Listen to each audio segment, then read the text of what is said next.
What's up, guys? This is Florian Jungwirth, and you're listening to TectonicTakes.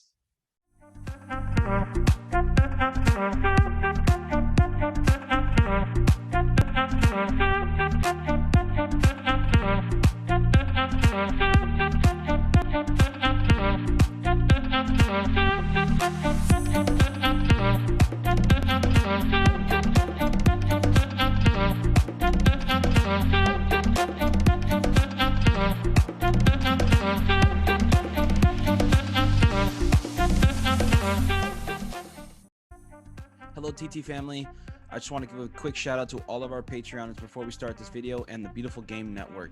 Thank you for sponsoring this video. Without you guys, this would not be possible. If you have a quick second, please go ahead and like this video and subscribe below. We appreciate all the help that we can get to grow the San Jose Earthquakes community and media presence along all platforms. As well as if you enjoy this video, please go ahead and share it with your friends and family. We would greatly appreciate it. Lastly, enjoy the video. Go Quakes. Welcome everybody to Tectonic Takes. I'm here with a really special guest, kind of, lightning struck, and we got Florian Jungwirth. What's up, Flo? How you doing? Welcome to the show. Thank you, man. I'm doing good. How are you?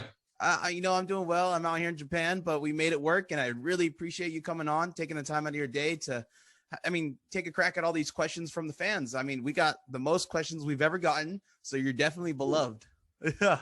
Yeah, it seems so. I don't know why, but yeah, it looks like. Some people say it's your charisma. Some people say it's your on-field antics, but you're flow. So go with the flow, right? Sounds good. Okay, so before we get into it, I want to give a quick shout out to all of our Patreon supporters. Thank you guys for supporting this. Without you, this wouldn't be possible. And we would also like to thank Beautiful Game Network, and it's sponsored by Roughneck Scarves. So thank you guys as well for sponsoring it. So really quickly, we'll get right into it. Your life before the Quakes. We're going to talk about that a little bit. Okay. Sure. How was it growing up? Who was your idol growing up in the football world? Well, I would say my idol when I was 14, 15, and I had my first appearances with the national team. And then, you think about maybe you make it, so you pick a guy who's kind of your style, kind of your silent styles, and for me it was always Fabio Cannavaro. Okay. Yeah, he was definitely my idol, and then in 2010 I started to really admire Basti Schweinsteiger a lot, and obviously it was a big thing for me when I faced him when we played Chicago, so that was really kind of a dream for me. But all in all, it was always Fabio Cannavaro. Okay. And when you played Schweinsteiger, did you go up to him and be like, "Hey, man, you were an idol for me," or did you keep it cool? I try to keep cool, but I was kind of shy. No, but it was actually really great because before the game, we haven't had the chance to talk. And then in halftime, when I went back through the tunnel to the locker, he was waiting for me with his jersey. And I wasn't even asking, And he said, "Hey, man, how you doing?" Because we are both from the south of Germany, from Munich. So we talked a little about that and all that stuff. So it was really, really nice. And it really showed, despite his success, what a humble guy he is, So that was really cool. Yeah, and that must have been, man, dream come true. And he was waiting for you, right? So that must have been a great feeling. It was cool. It was really such an event. You have the biggest smile going back into the locker room, but all the guys are like, "What are you smiling about, man?" That's true. I think, we lost, but in that moment, I didn't care. I was just happy. Okay, and so when you were coming to California, did you ever visit California before as a kid or as a teenager? Yeah, actually, I did. First time I've been there was 2014 with my wife. And we did a trip to Mexico, but we wanted to have a start before, and then we flew to LA, and it was the first time for me in the States and for my wife as well, and we really loved it. And then the year after, we went with friends to California again, did the Route 1, Beautiful. And all that stuff, where they watched all the canyons, Grand Canyon, Bryce Canyon, Zion, went to Vegas, LA, San Francisco, and then it was really where we fell in love with the States in general. But then obviously we were like, California is is really nice. Yeah, right. And that everybody listening to this is probably from California, so everybody knows that it's definitely the best kept secret. I'm out here in Japan, and kids out here don't know too much about California, so I always let them know that I'm not just American, I'm from California. You better know it's California. So definitely, it's, you know, it's nice that you got to appreciate it as well. People want to still know if you have the scooter. Do you still have a scooter? Of course, man. What a question. It's my baby. So do you ride it often, or have you been riding it more? What's going on? Yeah, I ride I mean, when it's not raining, obviously, I ride it every day when I go to practice, you know. So love it. Any upgrades you put on it? Any big wheels? Like, what are you talking to you? No, nothing. I think when it comes to that, I know nothing about cars and other vehicles. I'm really old school with that stuff. But I always wanted to drive a Vespa, so. But awesome. I mean, why don't you buy one now, right? Especially since coronavirus, you can go through all the streets that are closed down. Your Vespa. Yeah, true. But now there's not that much traffic, so it's that's true. Fine. But in 2019, when I bought it, it was cool in the morning. You know, skipped all the traffics. Stuff. It was funny because when I had a car, and every time, you know, a scooter or motorcycle skipped me, I was like, man, this motherfucker, I have to stay in traffic and he can skip me. But now I'm the motherfucker, and I'm really enjoying it. Okay, cool. All right. What was your favorite food growing up, and then what's your favorite food now? Oh, that's tough, man. Favorite food. I think I was always an Italian guy, you know. So I would say pizza was and is still my favorite food. I mean, I can't enjoy it every day, obviously, but you know, when I have my cheat day, I definitely love to have a good pizza. And what toppings do you put on that pizza? Is it more of like a pineapple? Is it more? Oof, no pineapple. No pineapple. No, you know, no, it's pretty simple mostly. I like just cheese pizza or with mushrooms, I think, and some vegetables maybe, but pretty simple. Yeah, and that sounds like a classic good pie, you know. So definitely. Yeah. When you first heard, let's talk about a little bit of the transfer coming into the Earthquakes. Mm-hmm. Did you first hear of the club through the transfer, or did you know about the club before you heard any rumors about you going over? You know, I have to go a little back with that because in 2015, I was in touch with Greg Berhalter, you know, the current coach of the national team, because I played with him together in Germany. So it was my first year as well and his last year. And we were in touch, and he was asking me if I could imagine to join Columbus at that time. But then I decided, I was really thinking about it, but then I decided to extend my contract in Germany. Wow. But that was the moment I really start following the league pretty intense. You know, I looked up players, I looked like, you know, fans, capacity, all that stuff. Yeah. And, you know, and then I was really like, man, that could be something for me. And then in 2017, I was really like, if there might happen something, that would be the best time. And then I was really, really lucky. But I haven't heard like directly anything about the Quakes, but I knew from the name that obviously they're a part of MLS. Yeah. And how did it happen? I mean, did you get a phone call or did you call someone? How did it go down? It was by coincidence, to be honest, because it was my agent tried before to get some connections to the States, but it was pretty difficult, you know. And then he's the godfather of his best friend's son, and his best friend was my youth coach. Oh wow! And he's half Italian, and he knows Jesse Fioranelli personally. Oh my God! And that way, Jesse was in talks to become the new GM. So I think he and 4 other guys were in talks to become the new GM. Yeah. And then my ex-coach, he said like, "Hey man, if you become the new GM, this is a guy he really would love to join MLS." So I really didn't think about it. And then I read that Jesse became the new GM. But I didn't really think about that. And then 2 days later, my phone rang and he was like, "Hey, I'm the new GM. Do you want to join?" I was like, "Man, let's do this." Wow, that's crazy. That's like the stars aligning type of moment. So that's awesome that you, I mean, a lot of people say you're the most passionate Quake out there, you know, you and Wondolowski. So it's awesome to hear that it happened just sort of a coincidence, right? So it's definitely, we're very fortunate to have you wearing the black and blue. Yeah. Do you still want a chant? I know you've been wanting a chant for a while. So a lot of supporters groups or a lot of fans in the supporter group wanted to know if you still want to chant. Who doesn't want to chant for himself, man? You know, I always get this nice when it comes to posts about Ibrahimovic. You know, I get always this nice texts, man, the man who put him in his pocket and all that stuff. And I'm like, man, why you can't create a song about it? So, okay. That would be something, but I'm not a demanding person, but well, I wouldn't mind to have a nice song. So the first supporters group that makes you a song, you'll do an appearance, right? Of course. Oh, of course, I'm gonna do something. Depends on the song, you know. But if the lyrics are good, I'm gonna do something for sure. Okay, that's good to know. All right, and then so really quickly before we go into like the nitty gritty meat and potatoes, what is your favorite goal you ever scored? To be fair, I didn't score a lot of goals in my career. I think my first professional goal, it was kind of a banger, you know, it was like a bicycle. So that was a nice goal. Wow.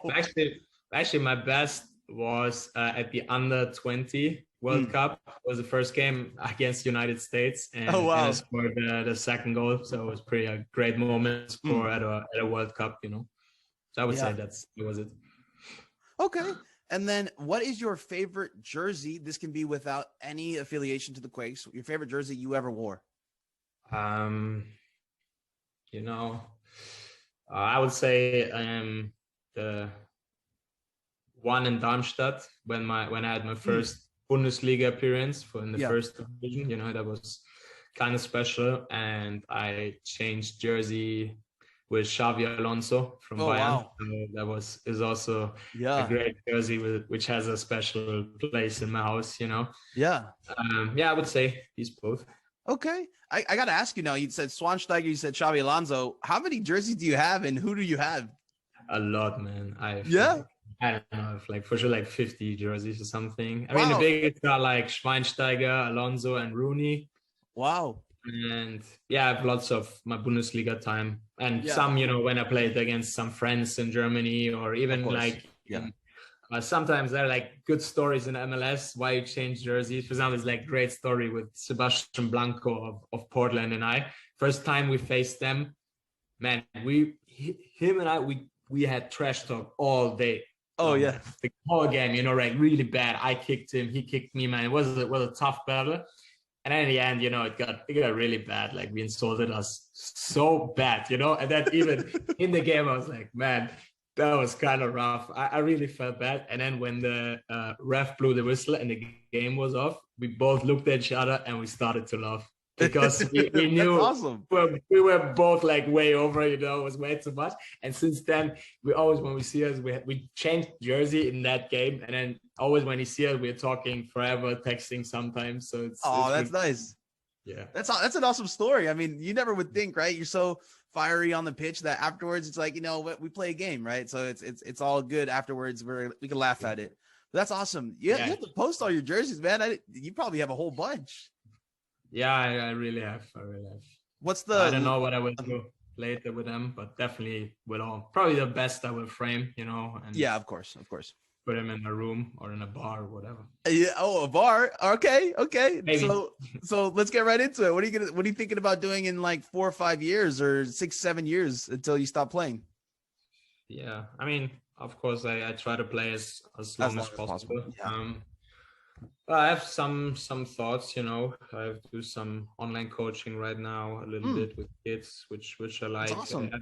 I will definitely do my coaching license because that's definitely something which is on my mind, even though I don't like the life of being a coach, you know, because it's kind of tough. So but I definitely want to be in the game. I mean, the game is my life, and I want that it's a part of it. And let's just see. Maybe some stupid employee will hire me. I'm sure about that. I will be fine with that. Okay, awesome. And now, what's your favorite Quakes jersey that you have? Favorite Quakes jersey? I mean, I would say it's Jamir Rika. Okay. Because I mean, he was my best friend here because we both came at the same time, and he speaks a perfect German. So I think it both helped us. You know, he played in Germany, played in Switzerland, so he knows the life in Europe. So it helped us, and we did a lot of things together. And I remember after the first year, we were like out with a team for dinner, and then Jesse had a nice idea that we change the jerseys to the guy on our left, and then we write a nice text on it. And nice. Jamir was on my left, so then we changed jerseys, had a nice text on it. So yeah, I would say that's my favorite one. Okay, and then like favorite design of the jersey that you wore. So like a favorite Quakes jersey design that you liked or color. I mean, probably the office wants me to say the white one because they pushed it in a good way. The 4-8 jersey. Yeah. The gold shorts.